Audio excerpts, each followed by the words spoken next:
سلام، من مهدی هستم، تکنسین اتاق عمل. امروز قراره بهتون نشون بدم 5 تا از بزرگترین اشتباهایی که توی اتاق عمل اتفاق میفته و حتی جراحا هم گاهی مرتکبش میشن. ولی اینجا خبری از فیلم‌های ترسناک نیست. با من همراه باشین و ببینین چطور اشتباههای کوچیک میتونن تبدیل به مشکلات بزرگ بشن. اشتباه اول، فراموش کردن ابزار بعد از عمل. این یه اشتباه رایجه که حتی توی اتاق عملای حرفه‌ای هم ممکنه پیش بیاد. یه وقتایی میشه ابزار رو توی بدن بیمار فراموش میکنن. گیره رو فراموش کردیم یا اصلا شاید فکر میکردیم توی چایی انداختیم. خودشون هم میگن خیلی بد شد، باید بریم دنبالش. اشتباه دوم، مدیریت خونریزی. این یکی رو حتما باید جدی بگیریم.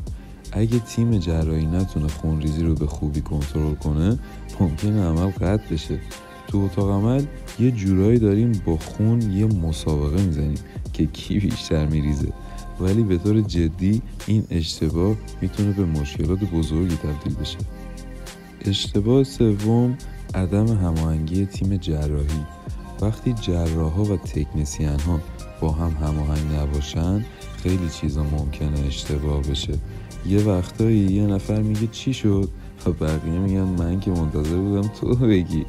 همه چی یه جوری پیش میره که فکر میکنی در حال فیلم برداری از یه کمدی هستی.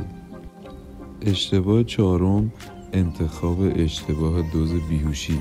وقتی دوز بیهوشی اشتباه وارد بشه، میتونه نتیجه رو تغییر بده.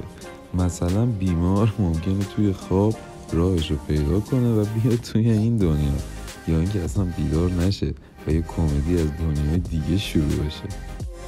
اشتباه پنجم، عدم بررسی دقیق بیمار قبل از عمل. خیلی وقتا تاریخچه پزشکی کامل بیمار بررسی نمیشه.